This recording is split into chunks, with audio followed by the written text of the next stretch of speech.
That was actually our overnight game changer. That tweet blew up and went viral. From that moment when we first started giving our license to people, all these 5 outlets exploded. 500 cups per day, that kind of thing.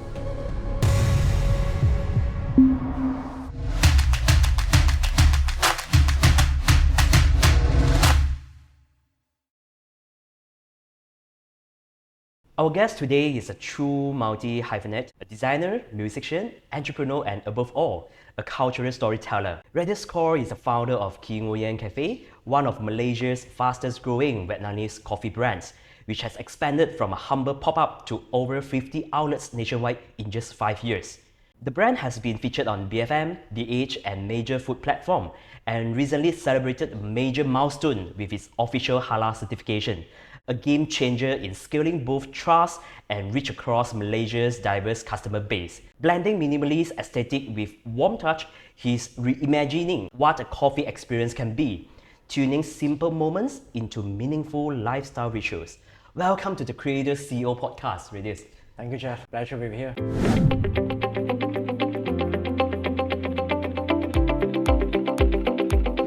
So tell me more about you, Radius. So you used to be a designer, right? So you also play music, but now own a Vietnamese chain coffee brew in Malaysia. So what is the interesting stories about it? So to make this transition happen? I've been a designer for more than 10 years. Basically I started off as a graphic designer, and after that I transitioned to the UI UX designer. So basically I met this boss who is a UI UX designer. So I actually curated myself and trained myself to be in that scene, because graphic design is like getting way too saturated at that time. So I do graphic design for like solid 8 years, and UI UX for 4 years until I fully resign and do a Kee Nguyen full time, back in 2021 April. The fun fact is on April Fool itself, So my boss thought I was joking when I quit, but actually I wasn't.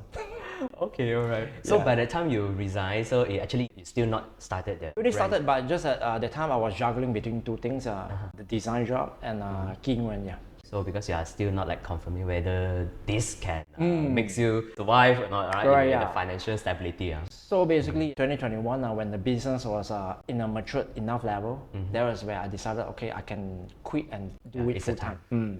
So you become one of the Malaysia's largest coffee brand, I believe. So I think in top 5, can I define this? Not top 5, but somewhere between number 7, number 9. And recently also featured on The Age and also BFM as well. That has actually gained recognitions and also impact your business strategy and personal growth. Can you share more about how actually you're able to achieve this, right? So from maybe a brand that no one knows, right, until now that's, I would say, top 10 in Malaysia. In the beginning years of Kee Nguyen, back in 2019, there was 1 year before COVID. We have always been doing that for just fun, for fun. Because I just want to join my business partner, and we just want to have fun, like selling coffee. Like we have no plan to grow, no plan to expand or anything. We just want to sell coffee by the back of our car boot, And then that's where we got our first store. And then after that, we kind of do business for almost a year until COVID hit 2020, March, That was where MCO happened and everyone have to close, By that time, still nobody know about us, We've been selling coffee only people in Jaya 33, they know about us because we are just opposite across the road.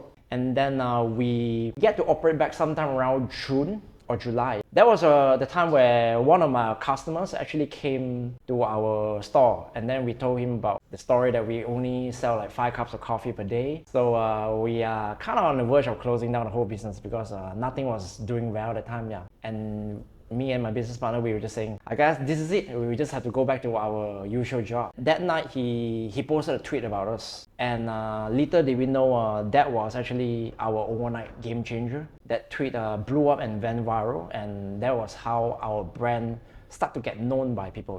That was the beginning of how our brand started to be in the eyes and the awareness of all our customers. How do you actually catch up with the growth of the time? Because it is a very sudden, magical moment, right? Correct. It was still quite messy at the time. We didn't really catch up with the growth because we couldn't. We're not in the capacity. That, right? It's not in the plan at all. We don't have to have a team or anything. We just have like myself, two co-founders, and maybe one barista in the shop. Yeah.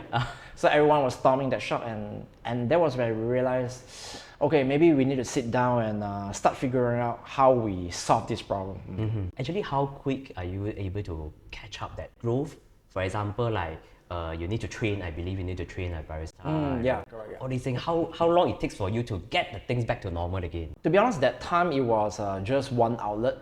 And then after that, demands would start to flow into our IG message, which we obviously couldn't attend to, because it was just crazy that time. And that was when we realized, I have one friend that does licensing that time, is the chef as my Corey. So I kind of, in a way, studied how they did the business model, like how they actually scale up their brand to other people who are interested. So I actually met up with my lawyer friend that time, and he wrote a contract for us for free that time. And he advised me on how to do licensing in the most basic way. Gave up like 4 slots and it was taken up just like that, And the 4 slots are in Kampong Baru, Shah Alam, Kajang, and Subang, These are the 4 places which we first started expanded, And from that moment when we first started giving our license to people, all these 5 outlets exploded, It was an unusual crowd, like 500 cups per day, that kind of thing. And queue was like pretty long. And our supply was still very much limited that time, We can only give them certain outlets a certain amount of stocks per day, Because our kitchens are running on a full capacity that time. That is actually formula to success between first to 10 outlets and from the 10th to the 100th outlets, right? So what is the biggest differentiation logic behind these 2 stages? First thing we have to make sure is the preparation of our coffee is actually very simple to the way that anybody can do it. It is as simple as preparing Milo. If you know how to prepare Milo, you can definitely prepare our drinks. Okay. So we make our SOP in a way where it's so easy, and that is how we're able to scale it. But we have one challenge, which is logistics. And that time, we can only afford to hire 2 van drivers from our end to actually send up the coffee. And all these places are not near to each other, and our warehouse is in Klang. So that was quite a big challenge, but we knew we had to do it. There's no other way around it. Because our coffee comes in the espresso form. It's like a liquid form, so it has to be transported in our own transportation. Because outsource transportation logistics company, they might not know how to actually handle the whole thing. So if you ask from 10 outlet to a scale of 100, I would say we spend a lot of time cleaning up our SOP and to put in our mindset on how to scale further. Because at the time we wasn't ready, and our mindset is only like just one outlet. But now we have to cater to more and more accessibility to all our customers. This is just throughout Malaysia itself. We haven't even talked about the east of Malaysia yet. So are you like planning to expand to Sabah, Sarawak? Not at the present moment, because the market is still quite small at this moment. Sure. Yeah. Kee Nguyen recently gained the Halal certification. Congratulations for that. Thank right. you. So of course it takes about 5 years of effort. So what did that milestone mean to you, your team, and even your companies? Because for the past 5 years of people consuming our coffee, they have always been asking us, hey, is our coffee base halal? And sometimes we couldn't answer, and sometimes we just told them that all our sources are from halal source, but just that we couldn't present them the halal certification yet. But it was until 2 years ago where we start to learn about the process of how to do the halal in Vietnam itself. And our certification is actually from Vietnam itself, a halal certification. It's not Malaysia, but it's actually vetted and verified by Jaki Malaysia itself.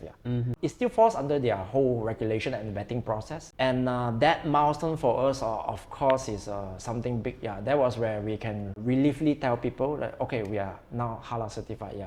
You can minum tanpa was-was.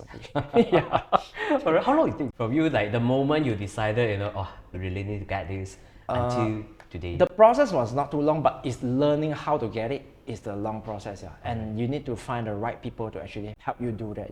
Alright. So to get to that point was the most time consuming. But if we talk about the halal process, it's actually only around like less than 3 months. Do your design backgrounds or any of your previous experience helped you in develop this brand to such a successful status today? I mean, we can start with the logo here. It took me 2 months to come up with the perfect design for this logo. Of course, myself and Henry, both of us are actually designers. So we are very particular about visual. So that was where we realized all our shops are actually visually different, but it still carry our element of our brand. Yeah. So that is in a way where we want all the different owners, like all the different license, to showcase the creativity as well. Yeah. We don't want the whole brand to be like so rigid and stagnant in terms of design, because we're both designers. We want to put in more flavor into our shop design and everything for like a whole experience of the Vietnamese street coffee, bring it all the way from Vietnam to Malaysia itself. Yeah.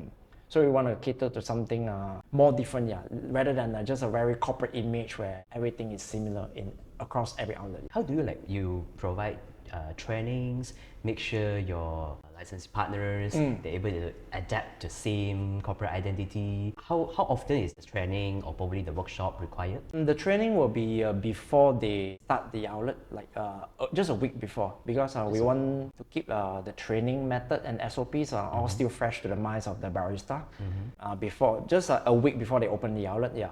But in terms of coffee supply, these are all non-design related. What is design related is more like the ID and the design of the whole shop itself. Yeah, that is more of a design element approach. Yeah.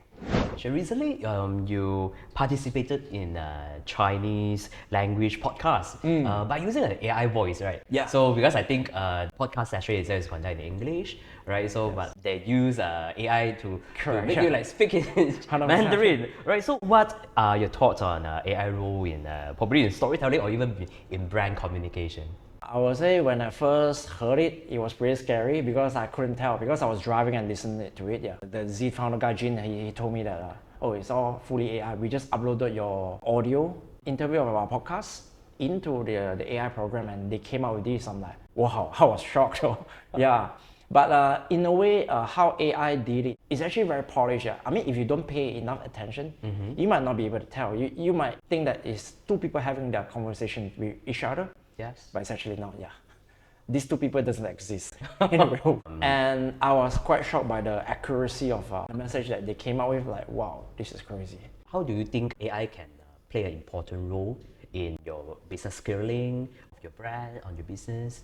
Right? Any plans actually implementing AI into your business? I would say more in terms of technology, yeah. Because nowadays all the coffee chains are going to coffee app. Yeah, but for AI, we definitely use it for our copywriting, our content creating, yeah. In a way, AI also is going to be something that we're going to use in defining the market, whether this location is viable to go in there. And also the purchasing habit from our customer. Yeah. These are the things that they call it the business intelligence. There's implemented in the POS system. It's something that actually helps you tell more about your customer without actually generating a report. Yeah. So basically, the AI will read all your customer behavior every day. Yeah. So I think it's going to play a very important role in upcoming business trend. Yeah. Like suggest you what probably the recent trend, you know, and which is the best selling of the so what time people visit the most, and what does this customer actually like more, Some might wonder how Malaysian can authentically succeed, right, in the Vietnamese coffee business. So what is the secret to stay true to the culture while also standing out? Right? How do you maintain that confidence and uniqueness as a non-Vietnamese founder in such a cultural root industry? Basically, myself and my business partner Henry, we are both big fan of backpacking in Vietnam. So we always travel to Vietnam. Sometimes we even go for like just a weekend. So we spend a lot of time on the weekends there actually, like trying the coffee, eating their food there. So in a way, before we start the business, we already indulge ourselves pretty deep inside their Vietnamese culture and all things Vietnamese. It comes natural to us that we want to do something that is Vietnamese related. So how do we stand out is actually, I would say we have a deeper understanding of the Vietnamese culture and the Vietnamese coffee culture compared to many other brands out there. We have always been playing the long game. We don't like the short-term game. So we want to focus on the root of the foundation of our understanding and offer the people the real deal. Instead of just scaling fast and just put your product out there but without any substance. Do you plan to bring this brand back to Vietnam as a Malaysian? Yeah, that's definitely one of the plans. Because some of our Vietnamese customers actually, I want to share that most of the Vietnamese people in Malaysia that drink our coffee, they say it's exactly the same as how they have it in Vietnam. Yeah. So they were asking, hey, is there any chance that for this brand to go back to Vietnam like a homecoming?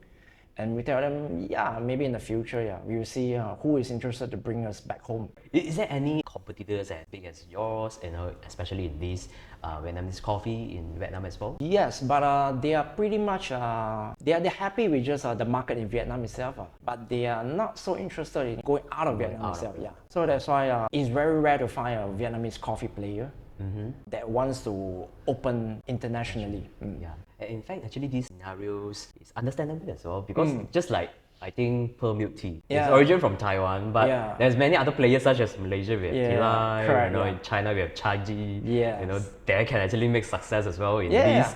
Yeah, one of our vision is to actually be the Vietnamese coffee leader. For now, we are just in Malaysia itself, but that's the long-term goal is definitely globally. One tricky question, right, for you. So recent data shows that nearly 20% of Malaysian adults, so about 1 in 5, right, so have diabetes, making Malaysia one of the highest prevalence countries in the region. So at the same time, coffee has become essential, to daily life as well. So with, I think, around 70 to 100 ringgit according to the report a week just for coffee. So given this background, how do you balance growing Kee Nguyen Cafe as a business with the responsibility of crafting the handcrafted drinks, right? At the same time, balance between Malaysian health concerns as well. Most beverage brands out there, we give them the choice of the sugar level, for sure, but also in a way where it can lower as zero, right? Yeah, like no sugar, but it also depends on menu, like some menus like the signature Vietnamese coffee with condensed milk, you pretty much can only lower the condensed milk, but you can't completely opt it out, if not you become a black coffee. Yes, but at least there's an option. There's an option, and we keep our things in the most natural way. We skip away from all the artificial ingredients and syrups and all those things. Basically all the ultra processed ingredients are not in our menu. Let's talk a little bit about IP, intellectual property, especially in your brands. By giving your formula, is how do you maintain the originality, to prevent maybe other people that just copy and go on? I mean, in terms of you want to stop people from copying you, it's something impossible, because you can open a shop here and the next day, especially in China, 2 days time, they will have another new shop similar like yours. So in terms of cosmetic or anything, anyone can copy you. But you just gotta have your own niche, which is like maybe your SOP. But for us, it's our coffee base, That's why our slogan is called "Tasting is Believing." We curated our own coffee taste, and that's where we supply to all our outlets, So in a way, we make sure that we are in control of the recipe and also the quality control across all the outlets. Basically, the only thing that we can protect ourselves is through our coffee essence, because people can actually copy your system too. System, SOP, Outlook, everything. Everyone can copy anything nowadays. But you just gotta have a niche where something people can't copy, which is our coffee essence. And now with the increasing of the coffee beans price globally, so I believe it might give some impact to your business as well. So how do your brand and your team plan to overcome these issues? We actually last raised our price back in 2023. We did quite a major raise that time, But since then, you see news popping out like coffee price is on the increase, right? For now, we have been absorbing because we still manage to adjust the margin along with our suppliers and us, to make sure it's still balanced in a way where we are still profitable in a way. So let's set the business aside for the moment, right? So what does a typical day look like for you outside of work? So and how do you recharge, and probably the hobbies and routines to keep you energized? I love music a lot, so sometimes I go to music festivals. I travel for music festivals, That's also how I get to see so many different cultures, because I always travel last time in a very minimal way. I stay in hostel and that kind of thing. So that is where I absorb most of the things that became my influence today. So if you talk about a day-to-day in Malaysia now, aside from work, play pickleball, I also like drinking too.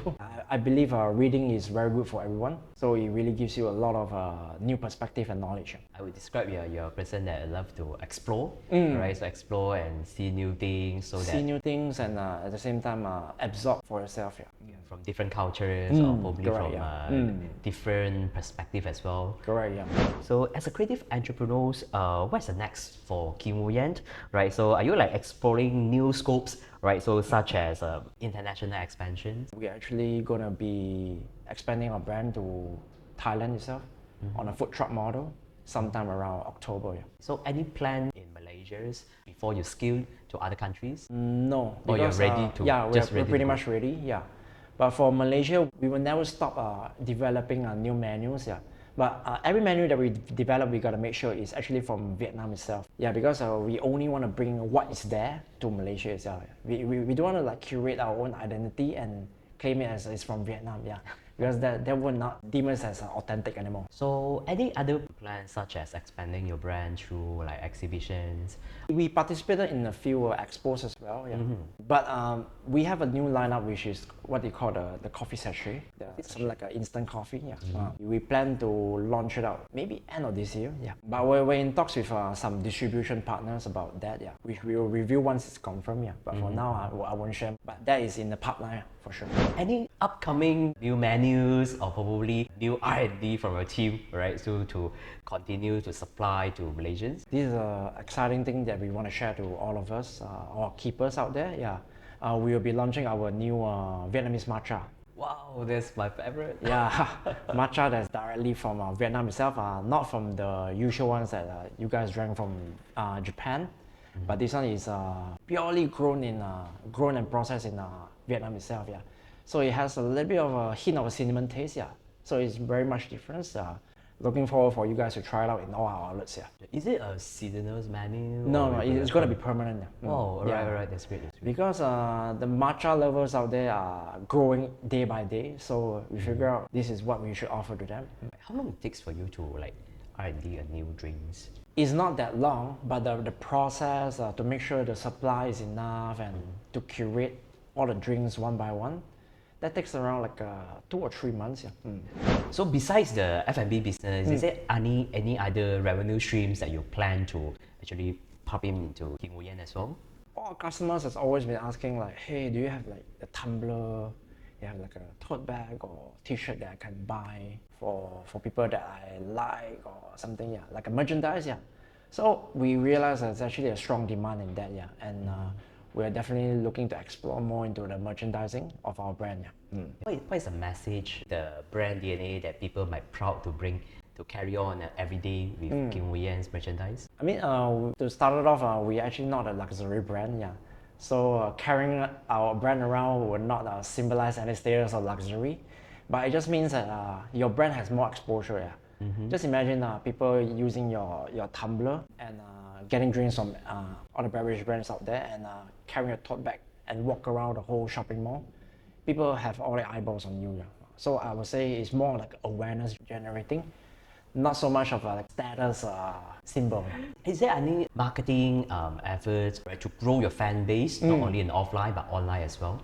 To be honest, we didn't really do much marketing. Yeah, it's always been our customers which the one that does the talking and the shouting for us. Yeah, so we are very thankful for that, and we always just try to serve every cup of coffee with the best service that we can. Yeah, hopefully we're still improving on that. Yeah, we're not perfect yet in that part. Yeah, but it's true that people actually naturally shout for you and they spread about you to all their colleagues. Yeah. Let's say one customer came to my shop and they like the coffee and they bring back to the office, and 5 more people became my customer the next day. Yeah. So we naturally grow by that way. Best marketing ever. Yeah, because they call it the holy grail of marketing, yeah, where you don't need to do anything, but the one that actually vouch for you.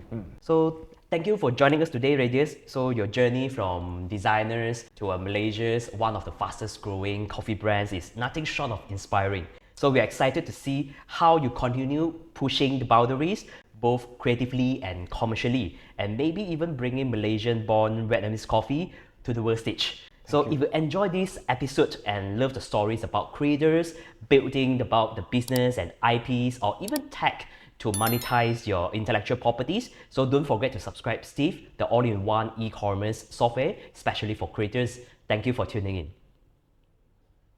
How does someone transform from a graphic designer and making music to building one of Malaysia's fastest growing coffee brands? That's why I was so eager to speak with Radius. From the moment we connected, I could sense the calm clarity behind his every move. Never rushed, always intentional. I will admit it was a little tricky bringing up tough questions like the rise of diabetes in Malaysia and whether a Malaysian can really make better Vietnamese coffee than a Vietnamese. But Radius answered them confidently. He knows exactly what he's doing and, more importantly, why he's doing it. Because to him, a good business isn't just profitable, it's responsible.